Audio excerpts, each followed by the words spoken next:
हे इंद्र, आप सुनवतः वृधः, जो सवन करने वाले हैं, यज्ञ करने वाले हैं, आहुति देने वाले हैं, जीवन को यज्ञ में बनाने वाले लोग हैं, उनको आप बढ़ाते हो वृधः।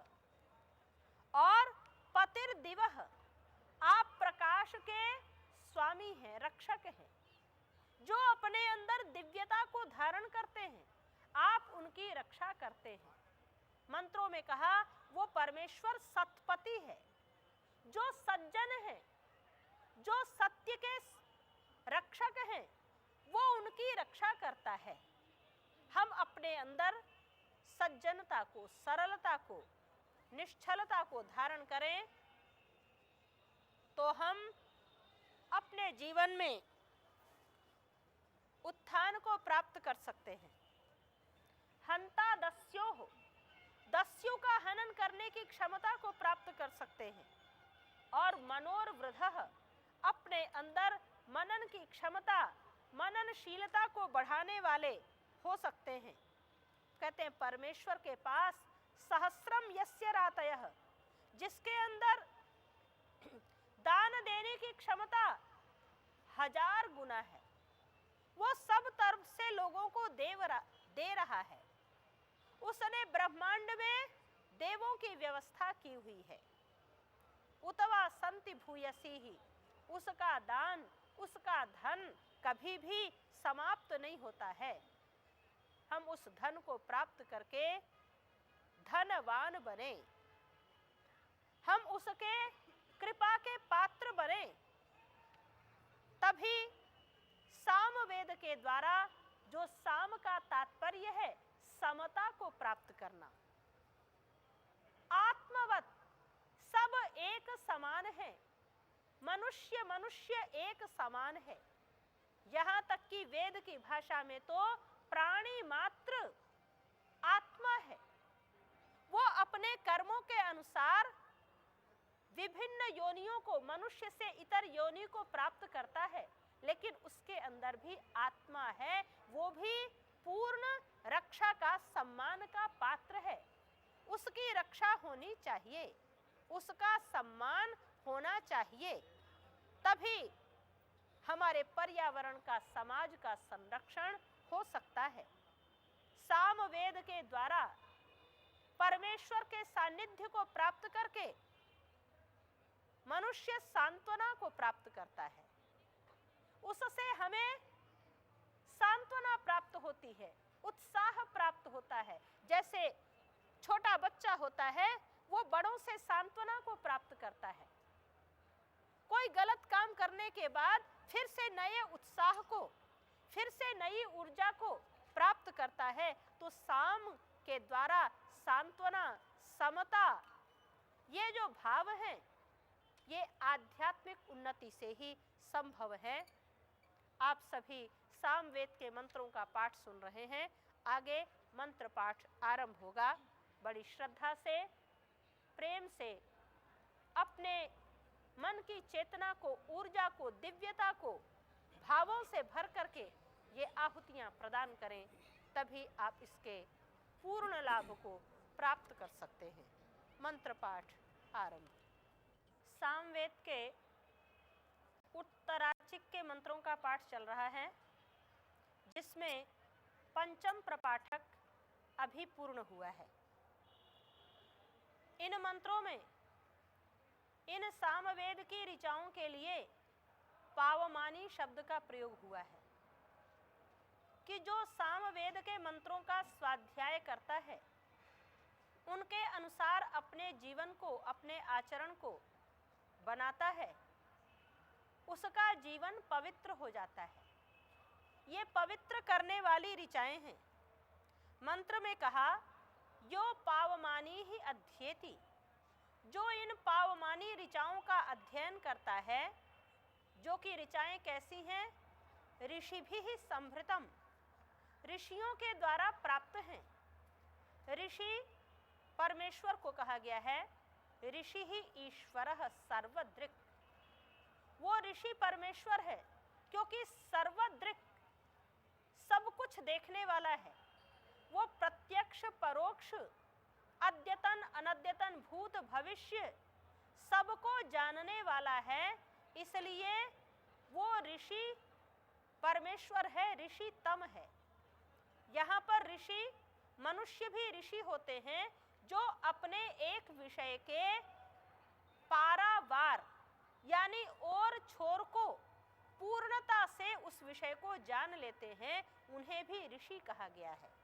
ऋषि भी संभृतम रसम, ऋषियों के द्वारा जो संभृत ये रस रूप ये ऋचाएं हैं, कहते हैं इनको प्राप्त करके सर्वम सपूतम अश्नाति, वो संसार की सभी पवित्रताओं को प्राप्त कर लेता है, जो कि मातरिश्वना स्वदितम, वायु की तरह सर्वत्र प्रवहमान है।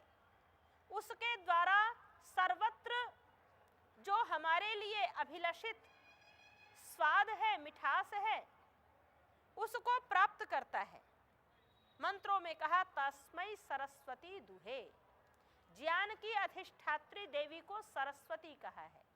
सरस्वती अपने वैदिक शब्दकोश, संस्कृत में लौकिक शब्दकोश और वैदिक शब्दकोश भिन्न भिन्न है।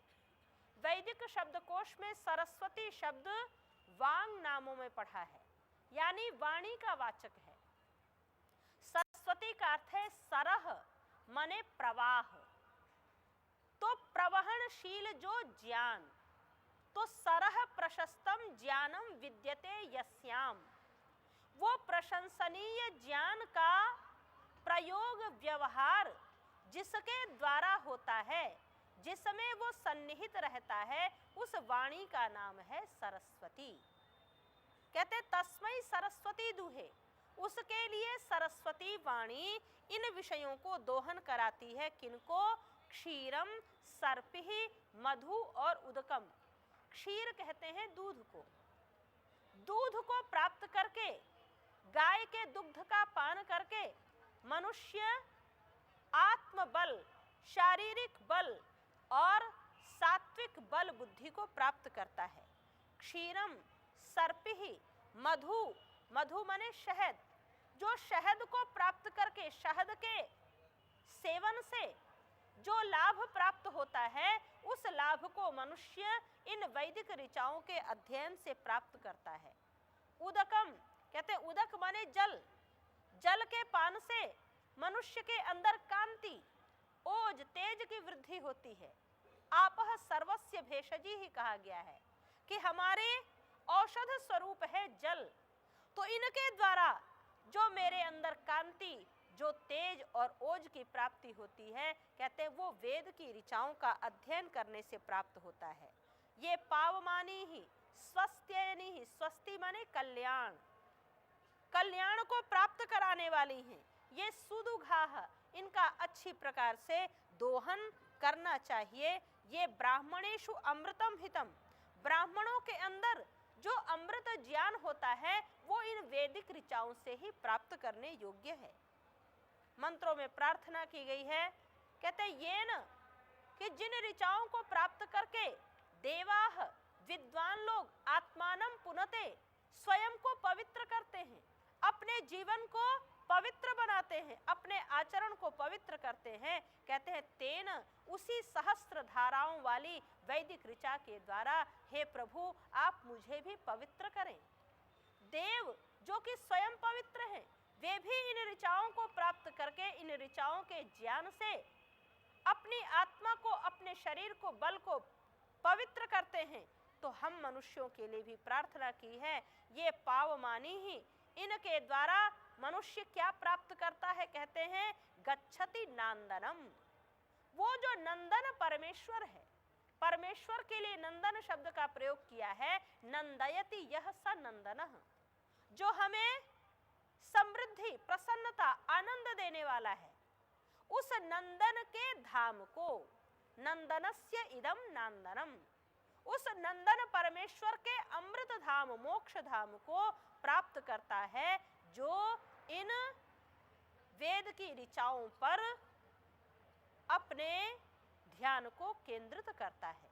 और कहा पुण्याश्च भक्षान भक्षयति, जो पुण्य आनंद, जिनके द्वारा पुण्य लोक की प्राप्ति होती है, ऐसे को वो भक्षयति खाता है, यानी उत्तम सात्विक आहार विहार को प्राप्त करके वो अमृतत्वम च गच्छति, उस अमृतत्व को, अमृत लोक को प्राप्त करता है, जिसके लिए कहा गया है सर्वे वेदाः यत्पदमामनन्ति, सारे वेदों का सार उस अमृत मोक्ष धाम, उस अमृत पर ब्रह्म को प्राप्त करना है। और उनकी प्राप्ति साम वेद के अध्ययन से, स्वाध्याय से, उसके अनुसार प्राणायाम के द्वारा अपने जीवन को, अपने आत्मा को संयम, जितेंद्रियता के द्वारा, आत्म संयम के द्वारा मनुष्य इन चीजों को प्राप्त करता है।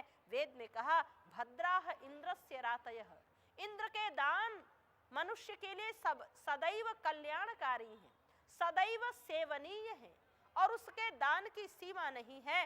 कहते हैं हम उसके लिए मनोदानाय चोदयन, हम आत्मसमर्पण करें, अपने मन को उसके लिए दें, तो हम परमेश्वर की इन भद्र जो कल्याणकारिणी उसके दान हैं उनको प्राप्त कर सकते हैं। और उनको प्राप्त करके चिर युवा, सदैव युवा, सदैव उत्साह से, ऊर्जा से भरे हुए रह सकते हैं। ये इन मंत्रों में कहा गया है। और मंत्रों में अंत में प्रार्थना की कि गिराम उपश्रुतिम चर, कि इस वेदवाणी के द्वारा जो कहा गया है उसके अनुसार उपचर, उसके अनुसार अपने जीवन को चला। क्योंकि जब तक उसके अनुसार, हम मंत्र के अनुसार अपने जीवन को नहीं चलाते हैं, मंत्र के श्रवण का कोई लाभ हमें प्राप्त नहीं हो सकता है। आगे षष्ठ प्रपाठक का पाठ आरंभ होगा। अथ षष्ठः प्रपाठकः।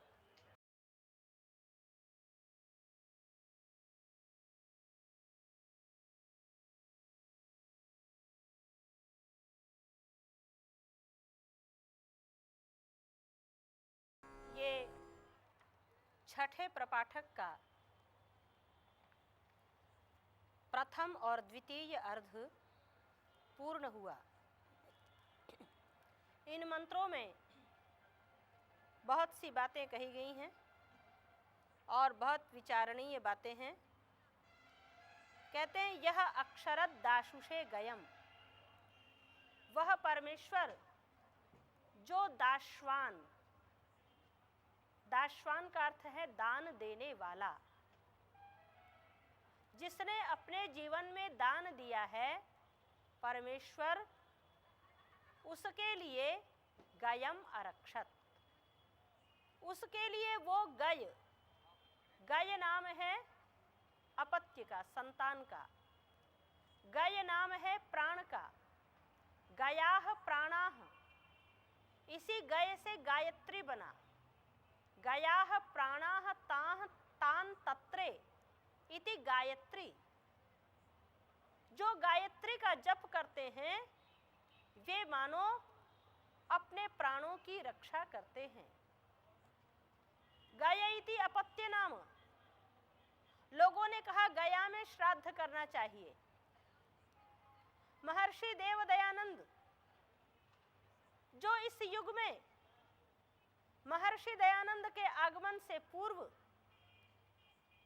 अनेक प्रकार के अंधविश्वास, और वो भी वेदों के नाम पर, हर बात को कहने के लिए लोग वेद का प्रमाण देते थे। वस्तुतः वो वेद के वास्तविक अर्थ को नहीं जानते थे। वेद के अर्थ को जानने के लिए वैदिक कोश का उन्होंने प्रयोग नहीं किया। लौकिक कोश के अनुसार उन्होंने वेद मंत्रों के अर्थ कर दिए और परंपराएं बना ली। कहा गया में श्राद्ध करना चाहिए। गया किसको कहा, गय क्या है? महर्षि लिखते हैं ऋग्वेद आदि भाष्य भूमिका में, गय कहते हैं प्राण, गय कहते हैं संतान। अपने परिवार के प्रति, अपने संतान के प्रति, अपने बड़े बूढ़ों के प्रति श्रद्धा करो, उनके प्रति अपने कर्तव्य का पालन करो। यह है गया में श्राद्ध करना। लोग कहते हैं विष्णु का एक पद, एक पैर गया में रखा हुआ है। इसलिए गया में जाकर के पिंडदान करते हैं। विष्णु किसे कहें? विष्णु यज्ञ के देवता का नाम विष्णु है। परमेश्वर विष्णु कहलाता है क्योंकि वो सर्वव्यापक है। हमारा जो यज्ञ है, इस यज्ञ का लाभ भी तीनों लोकों के लिए है। हम जिस समय अग्नि का आधान करते हैं, उसी समय मंत्र का पाठ करते हैं, ओम भूर्भुवः स्वः। भूः माने पृथ्वी लोक, भुवः माने अंतरिक्ष लोक, स्वः माने द्युलोक। इन तीनों लोकों की कामना, विश्व शांति, विश्व कल्याण, त्रैलोक्य की कामना, त्रैलोक्य की प्राप्ति के लिए यज्ञ का आयोजन किया गया है।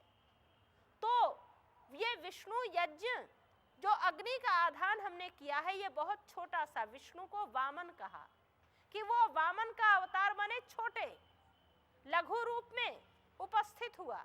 विष्णु का अर्थ सूर्य भी है। जिस समय बाल सूर्य उदित होता है, वो केवल द्युलोक में दिखाई देता है।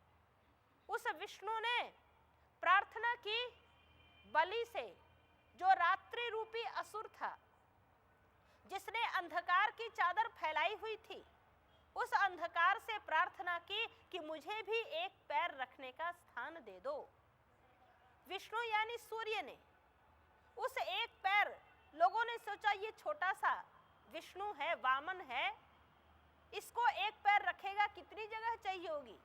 वो उपहास करते हुए उसको एक पैर रखने का स्थान दे दिया, लेकिन धीरे धीरे उस एक पैर से ही उसने तीनों लोकों को नाप लिया। ये कथा है। ये वेद की जो अलंकारिक भाषा थी, उसी को विस्तृत करके और उसमें कहते हैं ना, नमक मिर्च लगा करके, जिससे और आनंद आए। कथा सुनने का आनंद तो तभी है ना।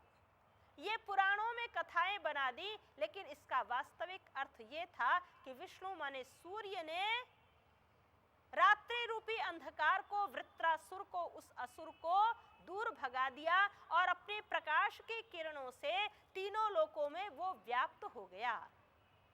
द्युलोक से सूर्य की किरणें आती हैं और इस धरती से अग्नि जो प्रज्वलित की है हमने यज्ञ की, वो ऊपर की ओर जाती है।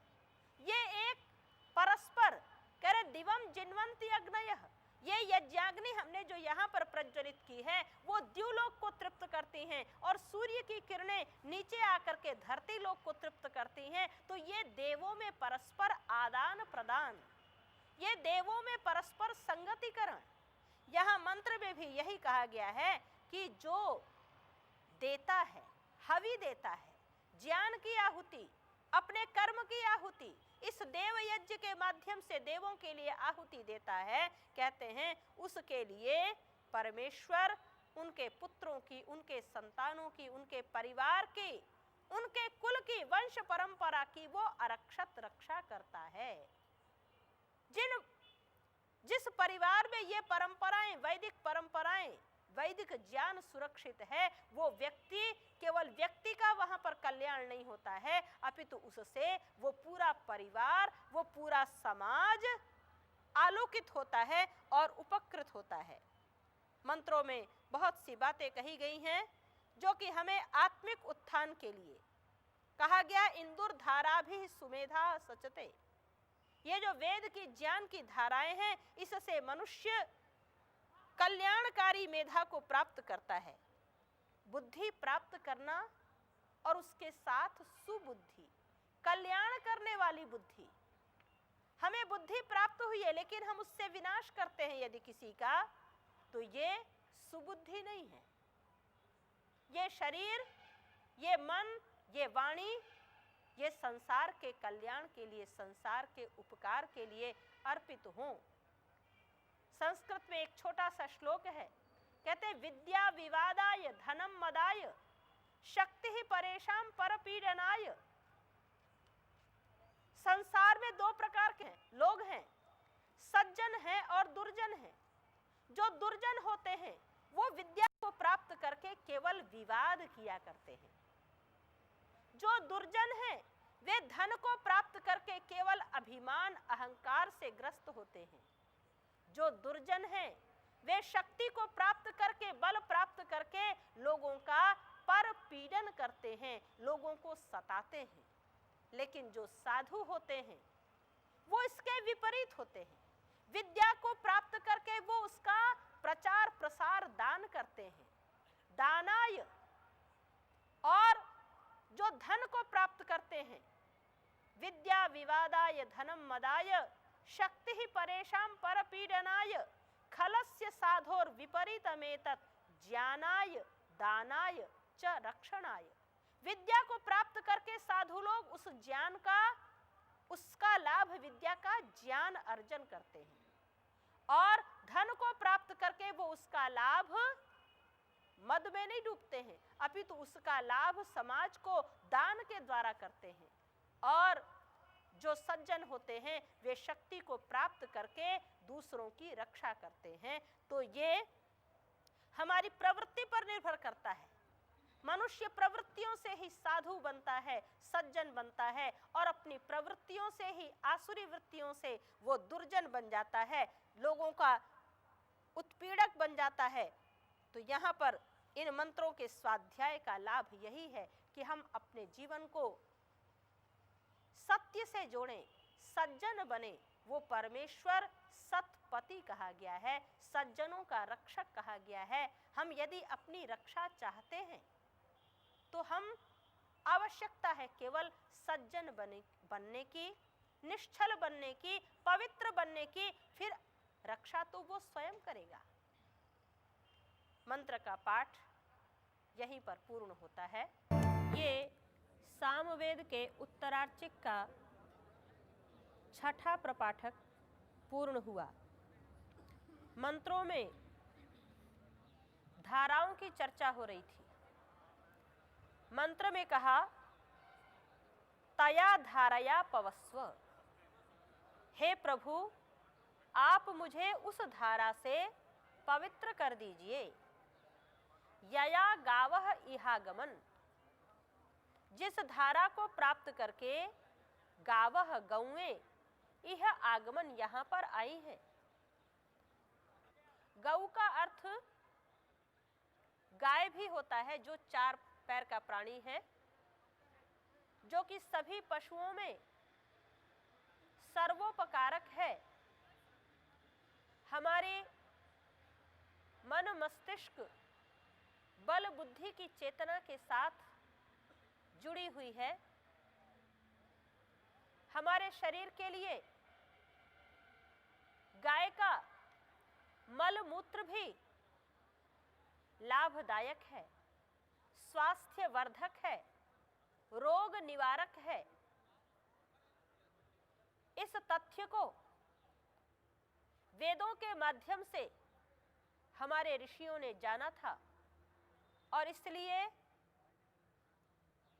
गाय के पालन की व्यवस्था थी। एक समय था जब इस देश में मनुष्य केवल 13-14 करोड़ थे, लेकिन गायें 90 करोड़ थी। सोचिए अनुपात।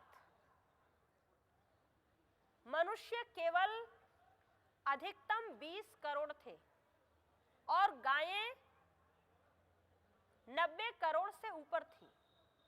एक एक व्यक्ति के पास गाय धन माना जाता था। ये बड़ा धनवान है, इसको आंका जाता था कि इसके पास कितने पशु हैं, इसके पास गाय को चराने के लिए गोचर भूमि कितनी है। उस भूमि को बोलते थे गोचर। गो व्रजः, व्रज आज भी बोलते हैं ना, व्रज। जो श्री कृष्ण जी जहां पर खेले पले बढ़े, व्रज भूमि मथुरा की, तो उसको व्रज कहते हैं क्योंकि गावः व्रजन्ति यत्र, कि जहां पर गायें गति करती हैं, चरती हैं, घूमती हैं, आनंद से विहार करती हैं। इस देश के महापुरुष अपने आप को गोपाल कहला करके गौरवान्वित अनुभव करते थे। इस देश के राजा अपने आप को गोपति कह करके गौरवान्वित अनुभव करते थे कि मैं गायों का रक्षक, गायों का स्वामी हूं। इस देश में किसी को पुरस्कार दिया जाता था तो उस समय कोई कागज का प्रमाण पत्र नहीं देते थे, कोई लकड़ी की, तांबे की, चांदी की शील्ड बना करके नहीं देते थे। जिसको पुरस्कार दिया जाता था कहते थे ये लो, ये 1000 गायें हाँक करके ले जाओ। गाय होंगी, गाय का दूध पिएंगे, गाय का छाछ, गाय का मट्ठा, घी, उसका भक्षण करेंगे तो हमारा स्वास्थ्य, हमारे बल, बुद्धि, विचार, मन, मस्तिष्क उन्नत होगा। वेदों में कहा कि गाय का दूध सुमति और अमति, सुमति को प्राप्त कराने वाला है और अमति यानी बुद्धिहीनता और दुर्मति, दुष्टमति को दूर करने वाला है। ये विचार, ये चिंतन, ये आज लुप्त हो चुका है।